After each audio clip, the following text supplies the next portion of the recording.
Hello friends, welcome back to our channel. Ayyanar துணையில் upcoming review பார்க்கலாம். இங்கே வந்துட்டு நிலாவுக்கு ரிசப்ஷன் வைக்கணும், இங்கே வச்சு இவங்கள ரொம்ப அவமானப்படுத்தணும்னு அப்படின்னு சொல்லி நிலாவோட அப்பா வந்துட்டு எவ்வளோ முடியுமோ அவங்களால முடிஞ்ச அளவு இவங்களை வந்துட்டு எவ்வளோ அசிங்கப்படுத்த முடியுமோ அந்த அளவுக்கு அசிங்கப்படுத்துறாங்க. ரூம் எதுவுமே இருந்தும் இல்லாமல் வந்துட்டு அவங்கள ஸ்டோர் ரூமில் தங்க வைக்கிறாங்க.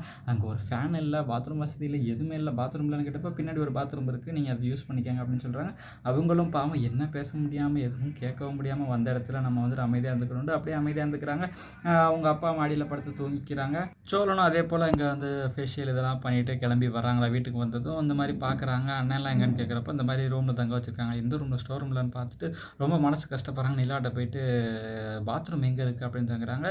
கேட்குறாங்க, ஏன் உங்கள் அண்ணன் எல்லாம் ரூமில் தங்கியிருப்பாங்க, அவங்க அங்கே பாத்ரூம் இல்லையான்னு கேட்குறப்போ, இல்லை அவங்க ஸ்டோர் ரூமில் தங்கியிருக்காங்க, அங்கே பாத்ரூம் இல்லை அப்படின்றப்போ, அவங்களும் இங்கே வாங்க சொல்ல நான் காட்டுறேன் அப்படின்னு சொல்லி மனசு ரொம்ப கஷ்டப்பட்டுட்டு அவங்களும் சோழனை கூட்டிகிட்டு போய் விட்டுட்டு அவங்க அப்பா பார்த்துட்டு கேள்வி கேட்குறாங்க, ஏன்ப்பா இந்த மாதிரிலாம் பண்ணீங்க அப்படின்ற மாதிரி கேட்குறப்போ, அவங்க எதுக்கு ஸ்டோர் ரூமில் தங்க வச்சிங்க, நல்ல ரூமில் தானே தங்க வச்சிருக்கேன், அங்கே பாத்ரூம் இல்லை, காற்று வராது, ஒன்றுமே இல்லையாப்பா அப்படிங்கிறப்போ, ஏம்மா நான் என்ன ரோட்லேயே படுக்க வச்சேன், அவங்க என்ன ஏசி ரூம்லேயே படுத்திருந்தாங்க, நல்ல ரூமை கூட்டி எல்லாம் க்ளீன் பண்ணி தானே கொடுத்துருக்கேன் அப்படின்ற மாதிரி சொல்கிறாங்க.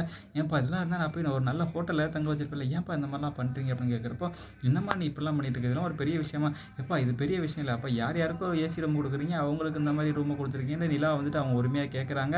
அவர் கூப்பிட்டு வந்ததே அசிங்கப்படுத்துறது தானே, இந்த ரிசப்ஷனில் வச்சு அசிங்கப்படுத்துங்கிற ஒரு காரணத்துக்காக தானே கூப்பிட்டு வந்தார். அதனால வந்துட்டு அவர் எதுவும் பேச முடியாமல் மனசுக்குள்ளே அவங்கள அசிங்கப்படுத்தியே ஆகணும் அப்படின்ற மாதிரி ஒரு எண்ணத்தில் இருக்கார். அதுக்கப்புறம் நிலாவும் வந்துட்டு இந்த மாதிரி அவங்க அப்பாவை வந்து வான் பண்ணிட்டு போகிறாங்களா. அடுத்த நாள் பார்த்து காலையில் எல்லாருமே எந்திரிச்சிடுறாங்க. எந்திரிச்சதுக்கப்புறம் அந்த மாதிரி காஃபி குடிச்சிங்களான்னு கேட்குறப்போ, இன்னும் குளிக்கலான்னு கேட்குறாங்க. பாத்ரூம் இல்லையம்மா அப்படின்ற மாதிரி சொல்கிறாங்க. பாத்ரூம் இல்லையா, இந்த வீட்டில் அவ்வளோ பாத்ரூம் இல்லைம்மா, இதெல்லாம் யூஸ் பண்ணக்கூடாது, பின்னாடி இருக்க பாத்ரூம் தான் யூஸ் பண்ணணும். நாங்கள் சரி அங்கே யூஸ் பண்ணலான்னு பார்த்தா, இதெல்லாம் வீட்டில் வேலை பார்க்குறவங்க யூஸ் பண்ணுற பாத்ரூம் ஆச்சு, போக போக ஒவ்வொருத்தரும் வந்துக்கிட்டே இருக்காங்க, அதனால தான்மா அப்படிங்கிறப்போ நிலாவுக்கு ரொம்ப மனசு கஷ்டமாயிருது.